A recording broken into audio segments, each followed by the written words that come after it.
The Langston estate had never looked so polished. Sunlight spilled through the towering glass windows, casting diamond-like reflections across the marble floors. An orchestra's soft music floated through the air, mingling with the scent of roses and polished wood. The Langston family spared no expense when it came to appearances. Today was no exception. Agatha Langston stood at the top of the grand staircase, her hand grazing the mahogany railing, her heart hammering in her chest. She adjusted the pearl earring dangling from her left ear, pretending to fix her hair while stealing a glance over the gathering crowd. Elegant guests in designer suits and couture dresses sipped champagne, exchanged pleasantries, and danced in a carefully choreographed ballet of wealth and influence.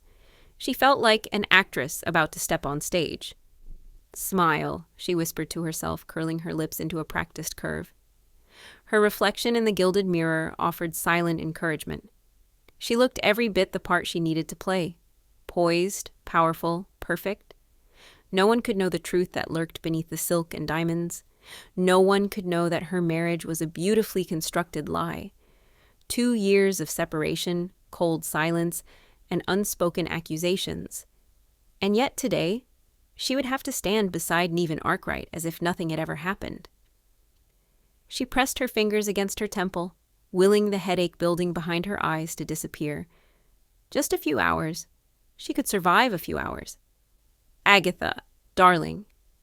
Her mother's voice, warm, commanding, cut through the hum of conversation. Agatha turned, a radiant smile pasted onto her face. "Mother." "Everyone's waiting," her mother said, adjusting a stray lock of Agatha's hair with maternal fussiness. "And your husband? Where is he?" Before Agatha could formulate a response, a ripple ran through the crowd. Heads turned, conversations faltered. A hush, like the first breath before a storm, settled over the room. There he was. Neevan Arkwright. Tall, impeccably dressed in a dark suit that seemed tailored by the gods themselves, he moved through the crowd with the ease of a predator surveying his territory. His hair was slightly longer than she remembered, brushed back from a face that could have been chiseled from marble. Sharp cheekbones, a strong jaw, piercing eyes the color of a stormy sea. Agatha's heart stumbled. It was infuriating that even now, after everything, her body remembered what her mind wanted to forget. He stopped at the foot of the staircase, his gaze locking onto hers. For a moment the world fell away. The music, the chatter, the clinking of glasses, all faded into a heavy, taut silence. He offered her a small, almost imperceptible smile. Calculated. Cool. The same smile he had given her the night he shattered her world. Agatha lifted her chin, the smile on her lips never wavering, and descended the staircase with measured grace. Each step echoed like a drumbeat in her ears. By the time she reached him, her mask was flawless. "Neevan," she said, her voice smooth, polished. "Agatha." His voice was a low, velvety rasp, carrying a weight that only she could hear. Without hesitation, he offered his arm. She hesitated for the barest fraction of a second, an instinct she quickly buried, and slipped her hand through the crook of his elbow. A buzz of approval murmured through the crowd. They moved together, a beautiful lie wrapped in silk and smiles. "You are late," she murmured through clenched teeth, her smile never faltering for the onlookers. "Traffic," he replied, squeezing her hand just enough to make her nails dig into his sleeve. "And a general lack of enthusiasm." "You always were honest to a fault." "Only with you."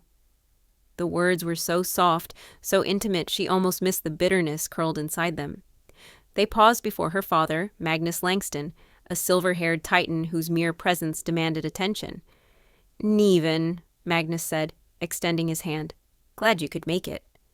"Wouldn't miss it," Neevan said, his handshake firm. Magnus's piercing gaze flicked between them, assessing, weighing.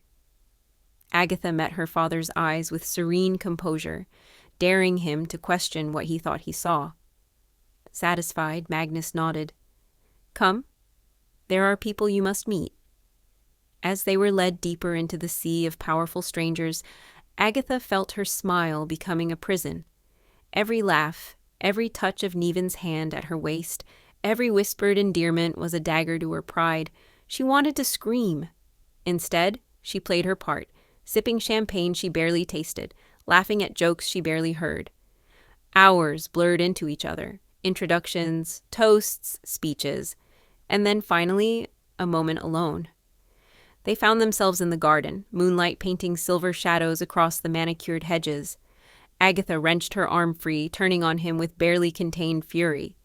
"You are enjoying this far too much," she hissed. Neevan's mouth curved into a smirk.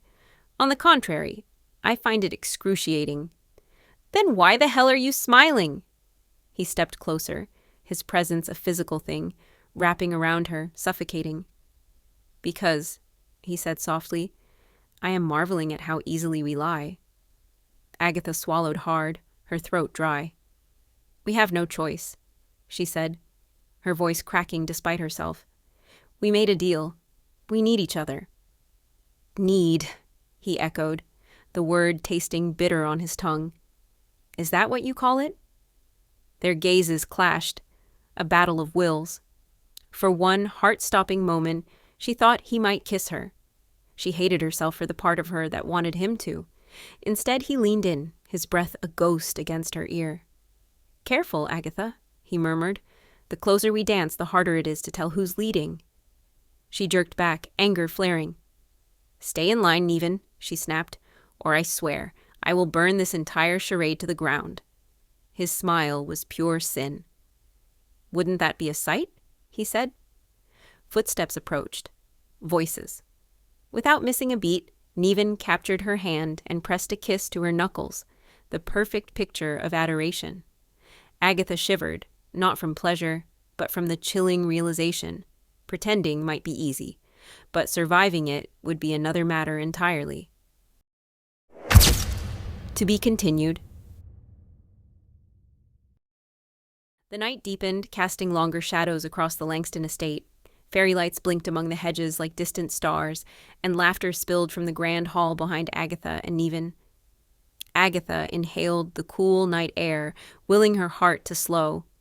She needed a moment. Just one. Without the pretense. But of course the universe offered no such mercy. "Agatha!" She turned to see Eloise Langston, her father's sister, gliding toward them. In her 60s, but armed with the cunning of a seasoned shark, Eloise knew how to sniff out weakness and exploit it. "My favorite niece," Eloise cooed, embracing Agatha with a kiss that barely brushed her cheek. Her sharp eyes flicked between Agatha and Neevan. "And my favorite nephew by marriage." Neevan smiled, a polite but distant curve of his lips. "Aunt Eloise. How radiant you both look," she purred. "So in love. So unbreakable." The slight emphasis on the last word made Agatha's spine stiffen. "Of course," Agatha said sweetly, stronger than ever. "I hope so," Eloise said, sipping her wine. "It would be such a shame, especially with the merger talks coming up." Agatha felt Neevan's hand slide around her waist, grounding her. She blinked up at him, and he smiled down at her with a warmth so convincing it nearly broke her resolve. "Nothing will come between us," Neevan said, voice steady. "Good." Eloise's gaze lingered a second too long. "Because the vultures are already circling." With a final smirk, she vanished into the crowd. Agatha sagged against Neevan for a heartbeat before catching herself. "That woman is a menace," she muttered. "And yet she is not wrong," Neevan said, his arm falling away. "There are those waiting for us to fail." Agatha met his eyes. "Then we better not fail." For a moment a truce hung between them, fragile as glass. The music shifted to a slow, romantic tune. Couples moved onto the dance floor, gliding under the chandeliers. Agatha turned to leave, but Neevan caught her hand. "Dance with me," he said. Not a request, but a command. She opened her mouth to protest, and then saw her father's gaze locked onto them from across the room. Agatha smiled tightly. "Of course, darling." Neevan led her onto the dance floor, His hand settled at the small of her back, pulling her closer than propriety allowed. Agatha's heart betrayed her, thudding wildly against her ribs. "Relax," he murmured against her temple. "Do not tell me what to do," she whispered back, her nails digging into his shoulder. He chuckled low in his throat, the sound vibrating through her bones. They moved as one, the perfect image of a couple deeply in love. And yet, under the surface, tension simmered. "Someone is watching us," Agatha said under her breath. "Good," Neevan replied smoothly. "Let them see how untouchable we are."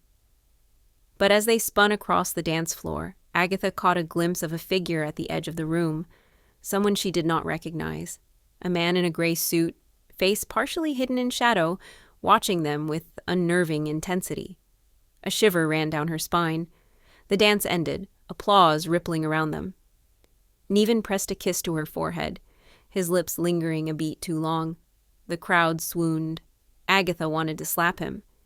Instead, she smiled, allowed him to lead her from the dance floor, and muttered under her breath, "You are enjoying this too much."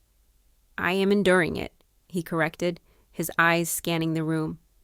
They moved toward the buffet, making small talk with influential guests. Agatha's mind raced, replaying the image of the man in the gray suit. Later, slipping away from Neevan and the crowd, Agatha wandered through the quieter halls of the estate. She needed a moment to breathe. She paused near her father's study and frowned. The door was ajar. That room was always locked during events. Curiosity prickling, Agatha pushed the door open wider and slipped inside. The room smelled of old books and leather. Moonlight filtered through the tall windows. On her father's massive desk lay a folder. Open. Agatha's breath caught.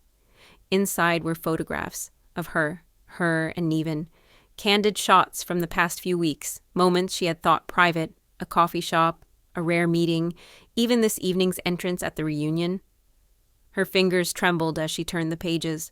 A name was scribbled in the corner of one photo. Langston Arkwright Asset Review Target Subjects. Target. Her blood ran cold. Someone was watching them, studying them, planning something. Behind her, the floorboard creaked. Agatha whirled around. And came face to face with Neevan. His expression was unreadable in the dim light.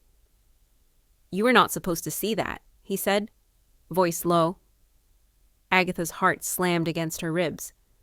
"What the hell is going on, Neevan?" she demanded. For a heartbeat, he said nothing. Then he stepped closer, until the scent of his cologne wrapped around her like a noose. "Welcome to the real game, Agatha," he murmured, "the one where trust is the most dangerous weapon of all. To be continued."